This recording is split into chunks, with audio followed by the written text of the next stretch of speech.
Hi, Bol. Can you hear me? I can hear you, yep. Okay. Sukumar is here. Obeisances.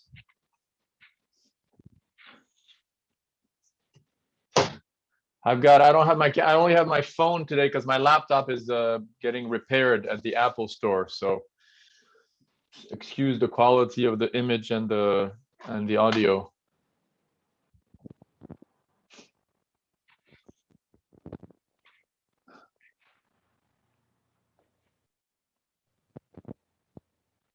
Let's see.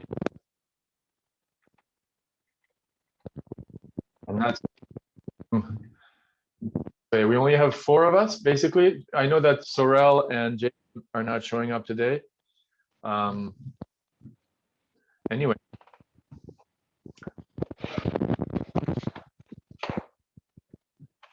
I'm actually skipping the Ratha Yatra, which is actually happening now in Villa Vrindavana, but the guys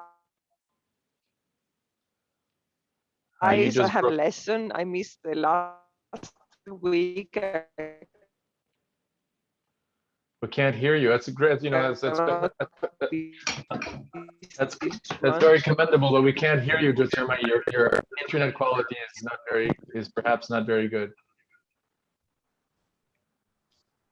You can hear us? Yes, I can. Okay. Haribo Gokulananda, Priya. Nice answers you gave. Thank you. All right, so let's. I'm gonna mute all of you, and then we'll do a little kirtan as usual. Actually, could you mute yourselves because I don't know how to mute everybody from the phone. Okay, I think everybody's muted here. All right. Jai Shri Prabhupada ki jai. Jayo Radha Madhava Kunja Bihari.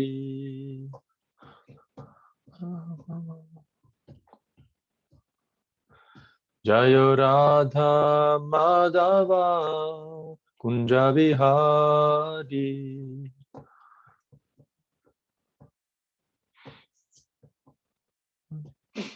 Gopijana Vallabha Girivaradari.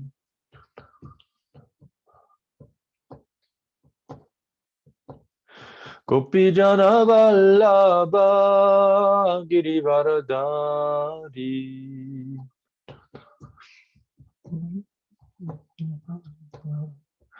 Yashodanandana Braja Janaranjana.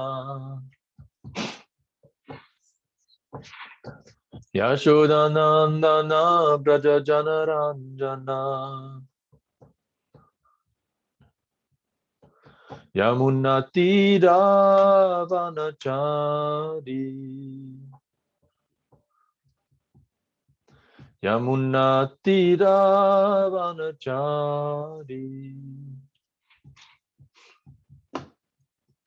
Jayo Radha Madhava Kunja Vihari.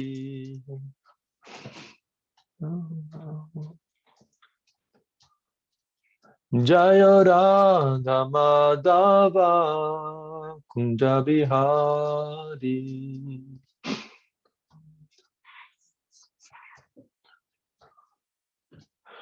Gopijana Vallabha Girivaradari.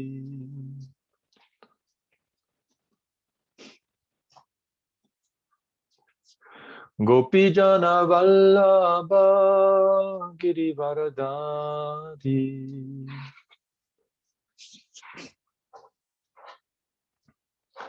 Yashodanandana Braja Janaranjana. Yashodanandana Braja Janaranjana. Yamunatira Vanachari.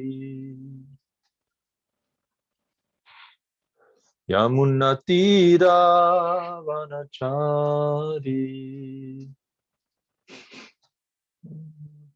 Jaya Radha Madhava Kunja Bihari.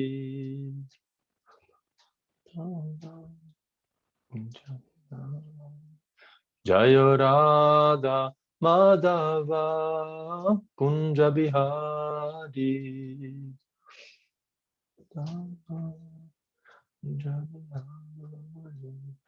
Gopi Jana Vallabha Girivaradari.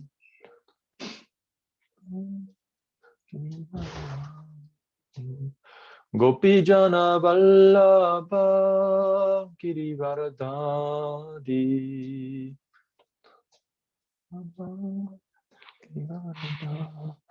Yashodanandana Braja Janaranjana. Yashodanandana Braja Janaranjana. Yamunatira Vanachari. Yamunatira Vanachari. Jaya Radha Madhava Kunja Vihari.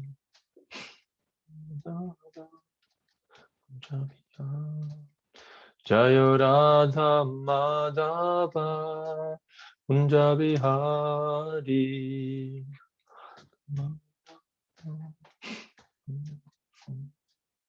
Jaya Radha Madhava Kunja Vihari.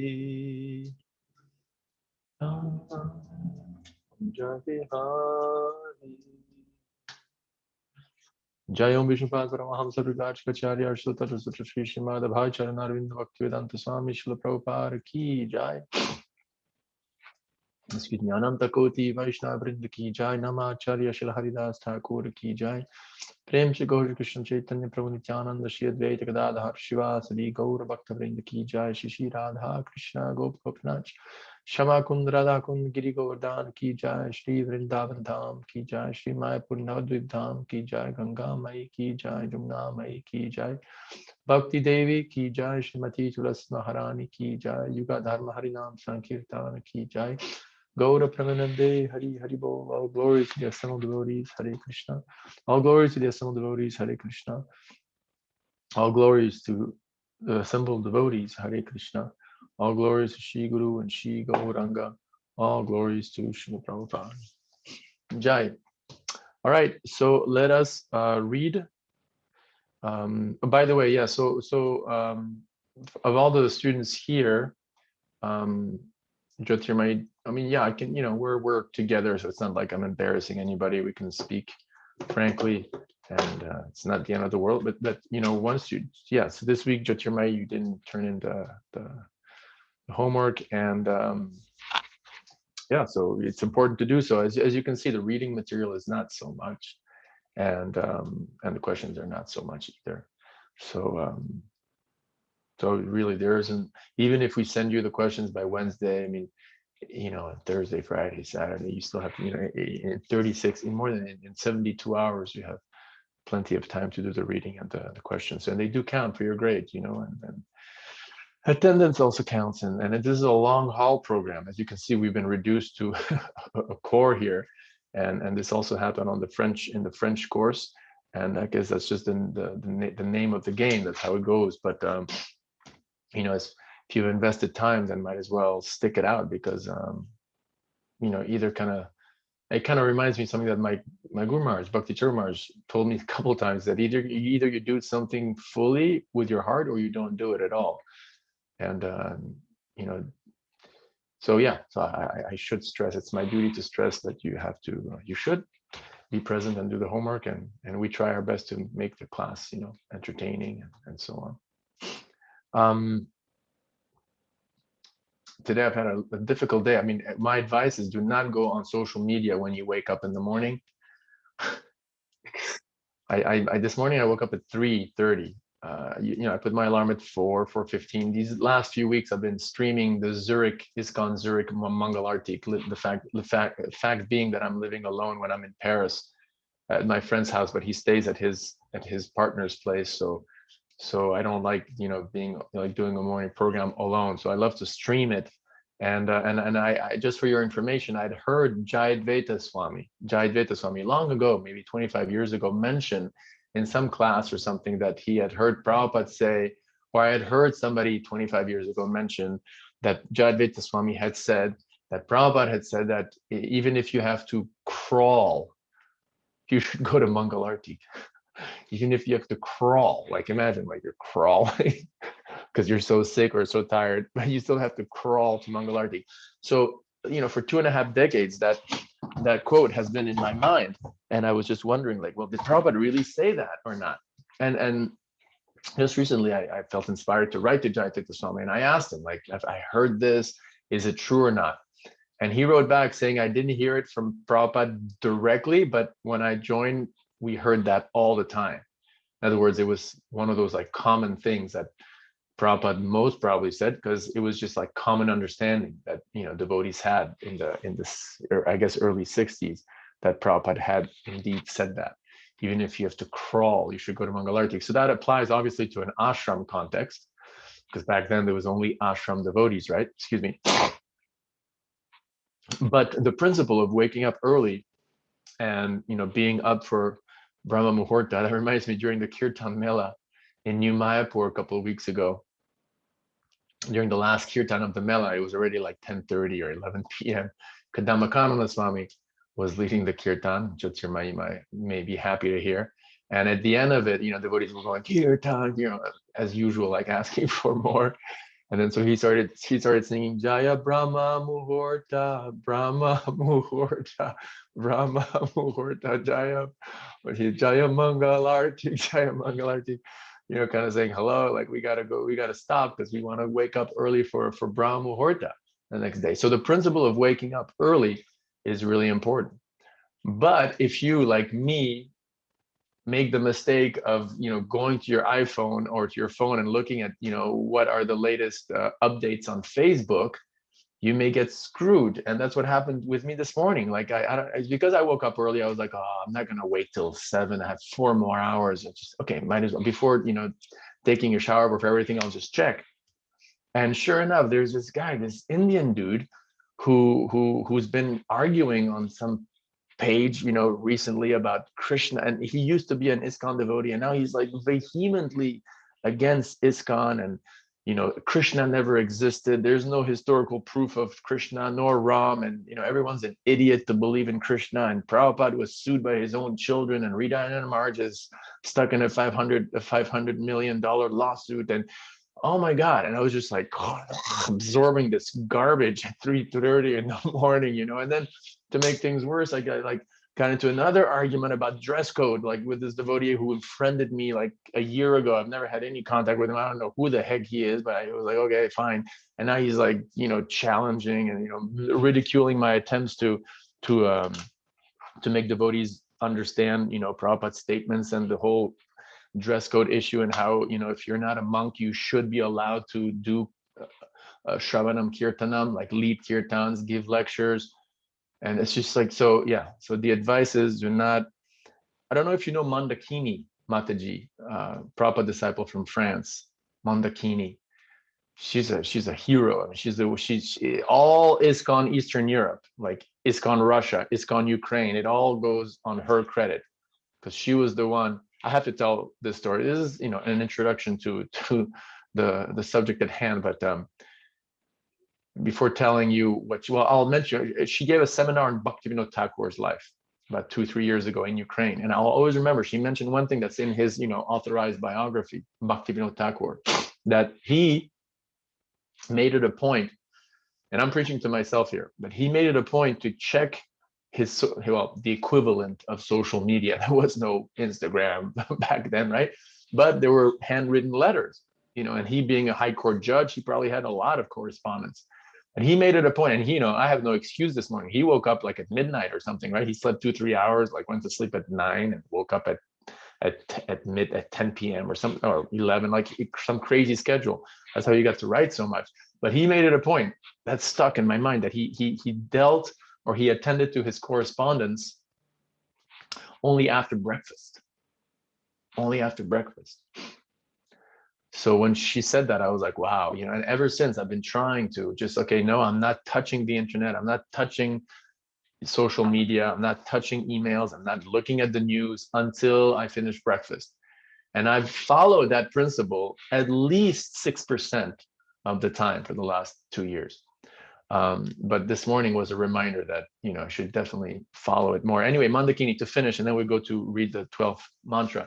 Mandakini, I don't know if you know her, but she had heard, she was staying at the Bury Place Temple in London. She's like, imagine, she's a 19-year-old Parisian girl, and single, and she's in Haribol, new Bhaktin in the London temple, and she hears that Prabhupada had said that the harder the instruction the spiritual master gives you, and if you say yes to that instruction, the more blessings you get from Krishna. So she had heard that. So according to her, she prayed to Radha Landanishwara, said, my dear Lord, please let Prabhupada ask me a really hard task and give me the power to say yes to him. So sure enough, next few days later, Prabhupada comes back from Moscow. He just went to Moscow with Shyamasundar, right? And preached this miraculous thing. He met this Bhakta Anatoly. Here I have, give credit to where credit is due. As you know, I think the dress code issue is of monumental importance for the spreading of the Sankirtan movement in Europe, in the Western world. But if Shyamasundar, if you remember the Lilamrita, the story, right? Prabhupada had only 2-3 days. He was only with Shyamasundar, and Shyamasundar went out to get some milk. He wanted to find some milk for Prabhupada, and he went out in his dhoti and his white kurta.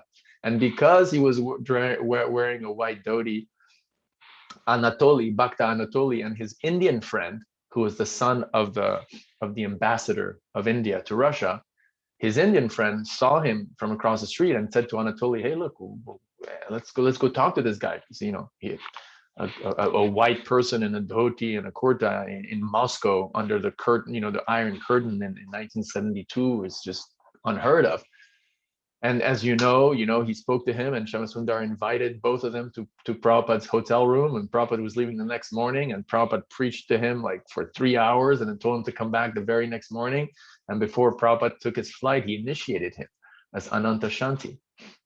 Amazing. So back to Mandakini, she's praying to Krishna, please give me a hard task from Prabhupada. Prabhupada arrives from Moscow in London. Next day, hey Mandakini, Prabhupada wants to talk to you. So she goes to Prabhupada's room and she offers obeisances. That's what she says. And Prabhupada said, Mandakini, would you like to go to Moscow and marry Anatoly, Ananta Shanti? Imagine, talk about an instruction. Like, what? She's a 19-year-old Parisian girl, and her guru Prabhupada is asking her to go marry some Russian dude she's never even heard of or seen in her life. And then she said, she swallowed and she was like, yes, Prabhupada. And that's how so she went to Russia and she became like the guru of the whole yatra.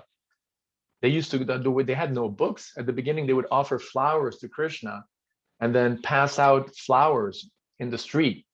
That was the first distribution of mercy. It was through prasadam flowers. And she recalls the first time she actually met him, she went as part of a tourist group that went to see the Bolshoi ballet group, so-called tourists to go see the Russian ballet troupe. And so they told her, the devotee told, like, when you go there, no neck beads, just don't attract any attention, just play it really low key. And so she remembers she was in the lobby of the hotel with like those 15 other tourists who had really come to see the Bolshoi ballet. And there was this lady who was in charge of the tour. She was asking every person, what would you like for dinner? We have chicken, fish, or whatever, or omelets, the 3 options. And people were saying, okay, I want this, or I want this, or I want that. And when it got to her, lady, what would you like? And she said, actually, I'm vegetarian. And so she said that when she said that, everyone looked at her, and especially the Russian lady looked at her and like took note. I see, And so Mandakini thought at that time, that's it, my cover's busted, I'm screwed, you know. And so she with her head down, she took the elevator, went up to her room, which was at the end of the first floor, at the end of the corridor. And as the door of the elevator opens, she sees a man in a black suit, a white shirt, short hair, you know, waiting right at her door. And she thought, okay, that's it, the KGB's already here and I'm gonna go to jail. So she walks towards the door. Has any of you heard this story yet? No? You got it. This story is like, I mean, ISKCON history 101, my God. So she walks up to him, real serious. He goes, are you Monique? And she goes, yes. And then he goes, I am Anatoly, her future husband. She's like, oh. So the guy's like, okay, open the door. So she opens the door and she starts speaking. He goes, shh. So he goes inside her room and he looks behind the paintings and under the bed. And he goes, so they go outside silently, outside into the actual street. And he tells her, your room is is bugged with full of microphones. And so that's how they met. Can you imagine? And so she would come regularly and he would try to preach, and, you know, and then how she brought, and I'll finish with this because we're already at 4:23, but I love telling this story, how she was the one who brought the Srimad Bhagavatam into Russia. I mean, the Bhagavad Gita was brought in because Malati put it into Shamasundar's suitcase without him knowing and against his will, because he knew, like, I can't bring anything to Russia. And then she was packing his suitcase, Malati, and she's like, you know what? I don't care. We got to put Prabhupada's Bhagavad Gita in there. So she put Prabhupada's Bhagavad Gita in his suitcase. When he passed through customs, arriving in Moscow, the big, you know, security guard said, open your suitcase. And he tried to open his suitcase, but it was jammed. And then so he's like, open the suitcase. So he was like, I'm trying. And so the guy lost patience. And he himself, this big Russian security guard, you know, opened the suitcase, but he broke it while he opened, and all the contents of the suitcase fell on the floor. And Shamasundar looked down, and there was a Bhagavad Gita there, and he was like, oh. So, and the security guard didn't see it, so Shamasundar like put his foot on it, you know, or hit it behind his leg, and was like, okay. And then the security guard said, okay, pack it up and go. And so that's how Shamasundar was able to pack his things back in his suitcase, including the Bhagavad Gita, brought it into Russia. But the Bhagavatam, Mandakini said, you know what, I'm taking the Bhagavatam. So she took a train from Paris to Warsaw, and Warsaw, Moscow. And she had the first canto of the Bhagavatam with her. And as she's taking the train from Warsaw to Moscow, she meets some lady on the train, and they start speaking, and she tells her she has this book. And the lady says, listen, I've done this train all the time. If you bring anything, when you get to Moscow, the guards are going to look through everything that you have. And if they find this religious book, you're going to go to jail. So the train is going, they're going to arrive in an hour or so. And she's wondering, what am I supposed to do? What am I supposed to do? What should I do? What should I do? So she comes out of her compartment. She's looking out through the window. And just at that time, an Indian man, again, remember, this is like 1970, 72, 73. And an Indian kind of chubby man in his suit walks out of his compartment, like 2 compartments down, to look at the window also. And she thinks, well, maybe Krishna, let's do something here. So she says, namaste. And he says, oh, namaste. And he invites her into his compartment, into his cabin. So she walks in and he sits down. This is my wife. They start talking. And then it turns out, who is he? He works for the ambassador of India. He works at the embassy. Excuse me. And she says, oh, I'm going to Moscow to meet my husband. And then so when he says, I work for the Indian embassy, boom, she's like, oh my God, what a coincidence. I have a gift for the son of your boss, for the son of the ambassador. Vignesh, are you still with us? You stopped the video. So because, you know, she thought, and he's like, oh yes, I know him. So she's like, well, can you please give him this gift from me? And he says, sure. And so he opened his briefcase. And as you know, if you're working for the government, your briefcase is beyond checking. It's like it's property of the Indian government. And so therefore it transcends, it's like the three modes of nature, it transcends security guards. They're not allowed to look at a diplomatic suitcase. So he opened his suitcase and she put the Bhagavatam in there, and the guys closed the suitcase, click, click, and brought it in, and gave it to the ambassador, who gave it to his son, and who told Anatoly, and that's how the Bhagavatam got smuggled into Russia. Jyotirmaya, I just have a tiny request. If you are going to move the camera, when you do, if you move, I understand but then switch your camera off, because if there's a lot of movement, then it actually literally like kind of, messes with my mind. So thank you. Okay. I hope you like this story. Let us go to the 12th mantra. So maybe you can unmute yourself, and if you go Golokananda Priya, you can read the translation. And what we'll do, we'll just actually read today. We'll do a lot of reading, and we'll comment along the way. Did Okay. you read the translation or the Sanskrit? Just the translation, and then you can read